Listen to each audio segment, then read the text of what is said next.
আসসালামু আলাইকুম প্রিয় বন্ধুরা। ব্রাজিলের কপাল তো খুলে গেল। এই যে ফুটবল 3টা গোল দিছে হাইতিরে।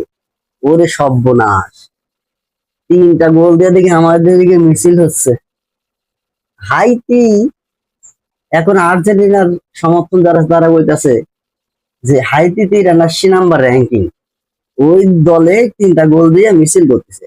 আর্জেন্টিনা হইলে বলে 5-6টা দিল নাকি। আসলে কি সম্ভব যে তোমরা 5-6টা দিতে পারো নাই? আর দিবাই বা কেমনে? তোমার তো কপাল পুরা। একজন তারকা প্লেয়ার নেইমার সে দলের বাইরে থাকে 24 ঘন্টা, তাইলে কেমনে খেলা দিবা? পরে তাড়াতাড়ি দলে ফিরাও, না হলে টুর্নামেন্টে বিদায় নেওয়ার কপাল এসে যেতে পারে। হ্যাঁ, এই যে আর্জেন্টিনা উঠতাছে ভাই। খেলা খালি খেললেই হয় না, প্লেয়ারও ফিট থাকতে হয়, ঠিক আছে? ফিট থাকতে হয়। এখন কথা হলো কথা দিয়ে তা না। এই যে আর্জেন্টিনার ব্রাজিলে যত পতাকা ঝুলে, আমাদের দেশের পতাকা নাই। ওর উপরে একটা করে পতাকা উঠাই দিলে হয় না?